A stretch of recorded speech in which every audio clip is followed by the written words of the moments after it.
FPL managers and welcome back to FPL Star. In this today's video, I will revealing my Game Week 5 team selection, going through my squad player by player, analyzing their fixtures form and of course the lesson learned from Game Week 4. Stick around till the end because I will also reveal my captaincy choice and any possible transfers I am considering for Game Week 5. Before starting, if you are new in this channel, please subscribe this channel for FPL content throughout the season. Let's dive in now. First, a quick look back at Game Week 4. I scored 59 points, which unfortunately saw my rank drop from 2.7 million down to 4.2 million. That's a huge swing, showing just how brutal FPL can be in the early weeks. I am now gonna show you some highlights of Game Week 4. My captaincy choice Salah delivered me with 18 points, a massive haul. Simeno on the other hand got me 13 points, a strong return. But some of my other picks like Watkins would disappointed me, just got me 1 or 2 points and they both blanking.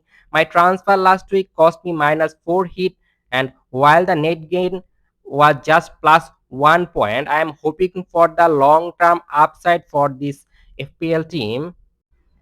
In goalkeeping, I will probably make a transfer just for Game Week 5. I am gonna use my wildcard in Game Week 6, so just 1 week punt. The reason behind this decision is Enzo Maresca have recently said that Philip Jorgensen will play few games in English Premier League, UCL, FA Cup and Carabao Cup. So Sanchez most probably some match will not start for Chelsea. Whether it will be in Game Week 5, I don't know. But this means Sanchez is not a long-term pick and can be benched in odd game week. The possible replacement for Sanchez plays, there are many candidates. I am not still decided yet. Henderson looks to be the number one candidate for me as Crystal Palace looks solid in the back. Their Game Week 5 opponent West Ham is struggling, but it's an away match which is not ideal. Another candidate for this position is Alisson. He will play against Everton at home.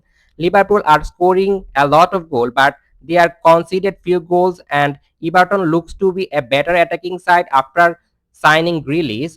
So Everton is capable of scoring against Liverpool, and there is a negative sign of buying Alisson in Game Week 5.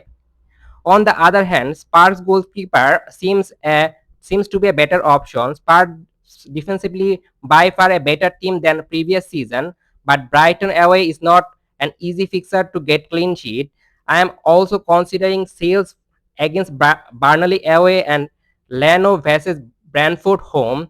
I might transfer in any of them or might be continue with my current goalkeeper Sanchez. If he not starting for Chelsea, Dubravka can give me backup, but Dubravka to get clean sheet against Nottingham Forest is gonna be tough.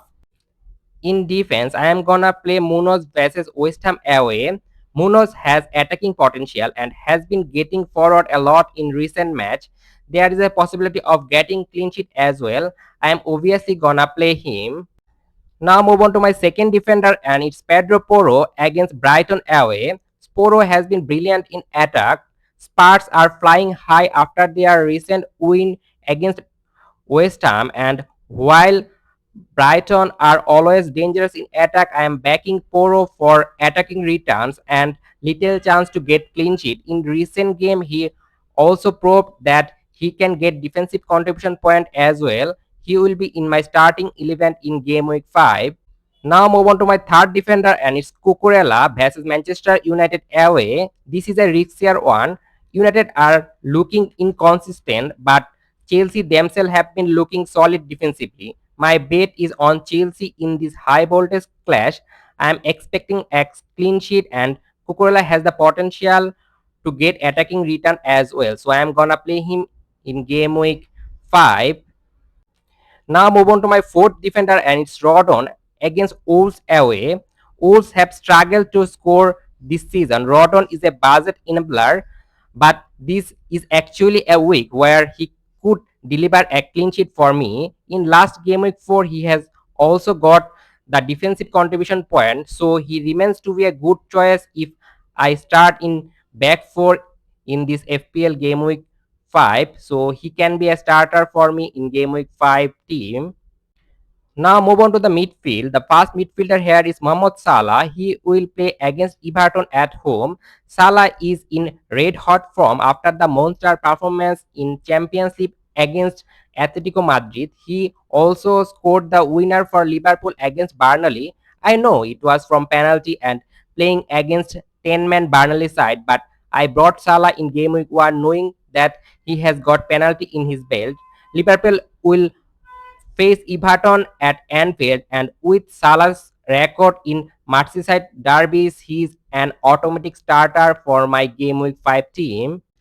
Now move on to my second midfielder, and it's Cody Gakpo from Liverpool. I am developing up on Liverpool midfield. Gakpo has been inconsistent, but against Everton, I am hoping he can finally deliver big returns.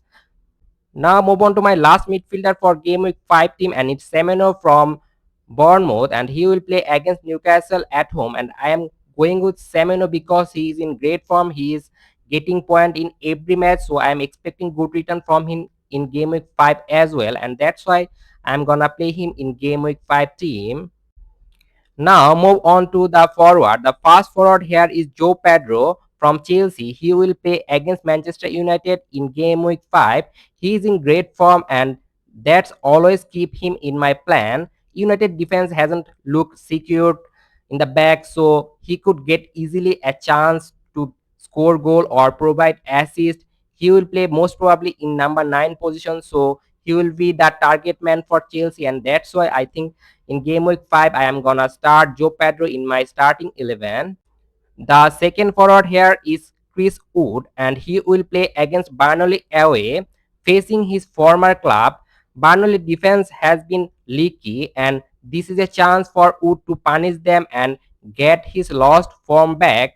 But one concerning thing about Wood is that he is subbed off early recently, so he is now not a long-term option. But in game week 5, I am gonna play him, and most probably in game week 6 wildcard I am gonna kick him out from my wildcard team. Now move on to the last part for my game week 5 team, and it's Ole Watkins versus Sunderland away. Watkins blanked in every game week, dropped in price twice, but he's still the central point of Villa's attack. Sunderland are not the strongest defensively, so I am giving him another chance. But in game week 6 wildcard, I am gonna kick him out from my team like Wood, and it's more sure than the Wood one. I'm not totally happy with Watkins, but in game week 5, I'm gonna give him another chance and I'm gonna play him. Now move on to my bench. In bench goalkeeping option is Dubravka. If Sanchez not starting for Chelsea, I think he can help me. The first sub is Harman against Nottingham Forest. I am not gonna play him in game week 5, but in emergency case he can give me some cover, and that's why he will be in my first sub. In second sub is Johnson. I am totally unhappy with him. He's not a starter for Spurs anymore. In his place, Javi Simons is ahead of him in packing order in left wing. I might sell him for Kudus in game week 5. Kudus is sure starter for Tottenham and also the creative force and the ball supplier. But my starting 11 for game week 5 looks strong in 4-3-3 formation. So I might stick with Johnson in bench and move on in game week 5, then transfer him out in game week 6 wildcard. The last option in my bench is Brownie. He is not an option for me anymore as he has joined Middlesbrough on loan for rest of the season. Now, the big decision, captaincy. Right now, my armband is on Mohamed Salah at home to Everton. His form plus the fixer make him the standard choice. The vice captaincy is on Watkins, mainly because of his good fixer against Sunderland. In terms of transfer, I still have one free transfer and 1.2 million in the bank. I am monitoring injury and form, but as of now, I might roll the transfer unless something changes in the press conference. So that's my game week 5 team selection. Let me know in the comments what you think of my picks. Who would you captain this game week? Salah, Haaland, or maybe a differential?